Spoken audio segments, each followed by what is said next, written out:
رئیس المناظرین حجت اللہ فی الارض حضرت مولانا محمد امین اکاڑوی رحمۃ اللہ علیہ نے واقعہ سنایا۔ حضرت فرمانے لگے کہ مکہ مکرمہ سے مدینہ جا رہے تھے تو میں بس پہ بیٹھا تھا، اگلی سیٹ پر بھی غیر مقلد، پچھلی سیٹ پر بھی غیر مقلد، وہ بھی خسر پسر کر رہا ہے، یہ بھی خسر پسر کر رہا ہے، اور میں چپکے سے بات ان کی سن رہا ہوں۔ ایک لڑکا دوسرے کو کہہ رہا تھا دیکھو مدینہ جا رہے ہو تو مسجد نبی کی نیت کرنا اور نبی پاک صلی اللہ علیہ وسلم کے روضے اور قبر کی نیت نہ کرنا، مسجد کی نیت سے سفر کرنا یہ جائز ہے، اور قبر کی زیارت کے لیے سفر کرے گا تو شرک ہے، گناہ ہوگا۔ حضرت فرمان لگے میں نے زور سے کہا نہیں بیٹا تو قبر کی نیت سے جانا یہ جھوٹ بولتا ہے، میں نے زور سے کہا تو قبر کی نیت سے جانا یہ جھوٹ بولتا ہے، تو نے قبر کی نیت سے جانا ہے، اور وہ گرم ہو گیا۔ غیر مقلدین کی عادت ہے کہ اپنی رائے پیش کرتے ہیں اور دوسرے کی رائے برداشت نہیں کر سکتے۔ مماتی اپنے 10 جلسے کر لے گا اور ہمارا ایک اشتہار بھی برداشت نہیں کرے گا۔ بھئی ہم نے تمہارے 10 جلسے برداشت کر لیے ہیں، تم ہمارا ایک اشتہار برداشت کیوں نہیں کرتے؟ ہمارا جلسہ ہو کے اشتہار پھاڑنا شروع کریں گے۔ اس کو میں اپنی زبان میں کہتا ہوں تھاپیاں پنیاں ویر نہیں مکدے، نہیں سمجھ آئی؟ تھاپیاں پنیاں ویر نہیں مکدے، تسی نہیں سمجھے۔ عورتیں دیہاتوں میں یہ بھینس کا گوبر ہوتا ہے نا، اس بھینس کے گوبر کے اندر تھوڑی سی ڈال کے نا بھوسا اس کو تھپتی ہیں، پھر بنا کے دیواروں پہ لگا کے سکھاتی ہیں، پھر اس کو آگ میں جلاتی ہیں، روٹیاں پکاتی ہیں، کھانا پکاتی ہیں، جٹ حکا اسے تیار کرتے ہیں، اسے ہم کہتے ہیں تھاپیاں۔ اسے ہم کیا کہتے ہیں؟ اردو میں کہتے ہیں لپی، اپی، اپلے، اپلے اردو میں کہتے ہیں اپلے، ہم اسے کہتے ہیں تھاپیاں۔ جب عورتوں کی آپس میں لڑائی ہو نا تو کسی دوسرے کے مرد کو تو نہیں مار سکتی، وہ ڈنڈا لے کر اپلے توڑتی ہیں، وہ ڈنڈے لے کر تھاپیاں توڑتی ہیں۔ تو جب ہمارا مماتی کچھ نہیں بگاڑ سکتے تو ہمارے اشتہار پھاڑتے ہیں، عورتیں تھاپیاں توڑتی ہیں، اشتہار پھاڑتے ہیں، اس کو ہماری پنجابی زبان میں کہتے ہیں تھاپیاں پنیاں ویر نہیں مکدے۔ اے باجی آپ نے تھاپیاں توڑ دی نا، اس سے دشمنی ختم نہیں ہونی، کسی بندے کو ہاتھ لگاؤ۔ اور بات سمجھ آ رہی ہے آپ کو؟ میں مثال دینے لگا تھا آپ کو بات سمجھانے کے لیے۔ حضرت اکاڑی فرمانے لگے بیٹا یہ جھوٹ بول رہا ہے۔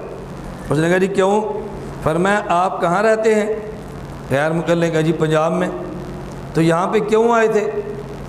اس نے کہا جی عمرہ کرنے کے لیے۔ تو حضرت نے فرمایا عمرہ کرنے کی کیا ضرورت ہے؟ اس نے کہا جی عبادت ہے، عمرہ کریں تو ثواب بہت ملتا ہے۔ حضرت فرمانے لگے ثواب تو آپ اپنے پنجاب میں نماز پڑھتے تو وہاں بھی مل جاتا ہے، تو یہاں آ کر ثواب لینے کی کیا ضرورت تھی؟ ادھر کون سا ثواب نہیں ملتا؟ اس نے کہا جی وہاں عبادت کریں تو ثواب کم ملتا ہے اور یہاں کریں تو ثواب زیادہ ملتا ہے۔ میں نے فرمایا زیادہ ملتا ہے کیسے؟ اس نے کہا جی جب ہم اپنی مسجد میں نماز پڑھیں گے باجماعت تو 27 کا اجر ملے گا، اور جب حرم مکہ میں پڑھیں گے تو ایک نماز پہ 1 لاکھ کا اجر ملے گا، اور مسجد نبی میں پڑھیں گے تو 1000 کا ملے گا۔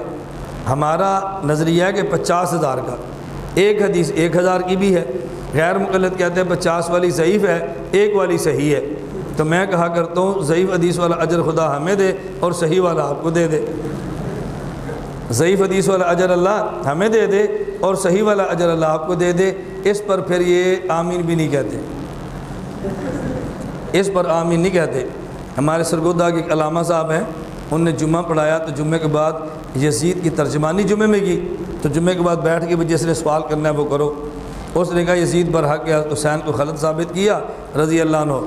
تو جمعے کے بعد ایک آدمی نے چٹ دی حضرت آپ دعا فرمائیں قیامت کے دن حضرت حسین جو غلط تھے ان کے ساتھ میرا حشر ہو، اور جو حضرت یزید ٹھیک تھے ان کے ساتھ آپ کا حشر ہو۔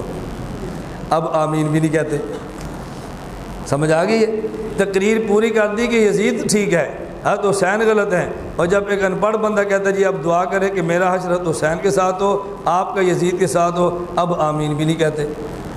مولانا کاڑی فرماتے تھے مماتی کھپ ڈالتے ہیں جس قبر میں مردے کو دفن کرتے ہیں، یہ قبر نہیں ہے۔ میں کہتا ہوں جو نہیں ہے ہمیں اللہ اس میں دفن کر دے، یہ جو کہ قبر نہیں ہے تمہیں نصیب ہی نہ ہو، تو پھر آمین بھی نہیں کہتے۔ پھر آدمی کو اپنے موقع پر آمین تو کہنی چاہیے نا، پھر آمین بھی نہیں کہتے۔ تو ہم کہتے ہیں کہ مسجد نبی میں نماز پڑھے تو ایک نماز پہ 50,000 کا ثواب ہے، اور وہ کہتے ہیں ایک نماز پہ 1000 کا ہے۔ ہم نے کہا یہ حدیث ہے، کہتے ہیں ضعیف ہے۔ ہم نے کہا چلو ہم ایک پڑھے تو 50,000 ملے اور آپ ایک پڑھو تو 1000 ملے، تاکہ آپ کو صحیح والا اجر مل جائے، ہمیں ضعیف والا مل جائے۔ آمین کو تو پھر آمین بھی نہیں کہتے۔ حضرت اکاڑی فرمانے لگے کہ بیٹا پنجاب سے یہاں پر آئے ہیں اجر کمانے کے لیے، ایک بات مجھے سمجھ نہیں آئی، آپ اپنے شہر نماز پڑھتے تو 27 کا ثواب ملتا، اور مکہ مکرمہ پڑھیں گے تو 1,00,000 کا ملے گا، اور مدینہ پڑھیں گے تو 1,000 کا ملے گا۔ تو جب تو آیا ثواب کمانے کے لیے ہے تو پھر مکہ چھوڑ کے مدینہ کیوں جا رہا ہے؟ بات سمجھ آئی ہے؟ جب آیا تو بڑا ثواب کمانے کے لیے ہے تو پھر تو مکہ چھوڑ کے مدینہ کیوں جا رہا ہے؟ اس کا اس کے بعد جواب نہیں تھا۔ حضرت فرمانے لگے پتہ یہ چلا کہ مکہ سے مدینہ صرف ثواب کمانے کے لیے نہیں جا رہے، بلکہ مکہ سے مدینہ حضور کی عقیدت میں جا رہے ہیں، اور جس جگہ میں حضور تشریف فرما ہے نا اس کا نام مسجد نہیں ہے، اس کا نام قبر ہے۔ تو عقیدت کا تعلق صرف حضور کی مسجد سے نہیں ہے بلکہ حضور کی قبر سے بھی ہے۔ اب آپ بتاؤ، دنیا کے جتنے لوگ عمرے پر جاتے ہیں اور مکہ سے مدینہ بھی جاتے ہیں، اب اگر حدیث وہ لے لو جو 50,000 والی ہے اور مکہ میں 1,00,000 اجر ملتا ہے، اب ان دونوں کا تناسب دیکھو تو مکہ میں نماز پڑھیں تو اجران، اور مسجد نبی میں نماز پڑھیں تو اجر، وہاں نماز پڑھیں تو 1,00,000 کا ثواب، مسجد نبی میں پڑھیں تو 50,000 کا ثواب۔ ہر بندہ 1,00,000 کو چھوڑتا ہے 50,000 کا اجر کماتا ہے۔ کیوں؟ ہمیں حضور سے عقیدت ہے، مکہ میں حضور نہیں ہے، ہم نے 50,000 کا ثواب چھوڑ دیا ہے اللہ کے نبی کی عقیدت میں۔ تو پتہ یہ چلا اجران کو چھوڑ کے اجر کو عقیدت کی وجہ سے دینا، یہ صرف شیخ الہند کا مزاج نہیں ہے، پوری امت کا مزاج ہے۔ شیخ الہند کا مزاج نہیں ہے بلکہ پوری امت کا مزاج ہے۔ وہ اس لیے بدنام ہوا، اس نے بات کھل کے کہہ دی ہے، اور آپ اس لیے پاک دامن ہے کہ آپ نے بات کو چھپا لیا ہے۔ قائل تو سارے ہی ہے نا، کوئی قائل زبان سے اور کوئی قائل دل سے ہے، کوئی ایسا بندہ نہیں جو قائل نہ